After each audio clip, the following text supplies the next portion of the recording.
सेहीपरि बरगढ़ में प्रबाद पुरुष विजु पट्टनायक तिरोधान दिवस पालित होईछि। बरगढ़ विजु उद्यान ठारे थिबा विजु पट्टनायक प्रतिमूर्ति में शताधिक बीजेडी कर्मी सहित पूर्वतन विधायक देवेश आचार्य, बरगढ़ बीजेडी जिला सभापति सुशांत महापात्र, गौरहरि मिश्र, सुशांत मिश्र, समित आचार्य, प्रद्युम्न त्रिपाठी, पौर परिषद अध्यक्षा कल्पना माझी प्रमुख जोगदेवा सह भक्तिपूत श्रद्धांजलि अर्पण करथिले।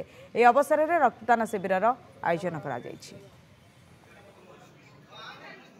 आज प्रबाद पुरुष ओडिशा जनमानसर नेता पूर्वतन मुख्यमंत्री स्वर्गत विजु पट्टनायक श्राद्ध दिवस।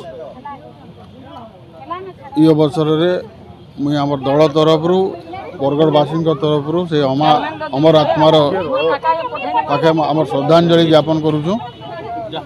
तार संगे संगे बरगढ़ पूर्वतन मंत्री अजात शत्रु आनंद आचार्य आज तिरोधान दिवस है। तांको मध्य मोर अश्रु श्रद्धांजलि ज्ञापन करुचे। विजु बाबू जी उच्च मनीषन केवल से मनीष हिसाब से उच्चता के नापिकी लक्ष्य भी उच्च थिला, काम करवार शैली भी उच्च थिला। सेंता आनंद आचार्य भी काम करवार के लोक सेवा करवार लगी मनोभाव भी उच्च थिला।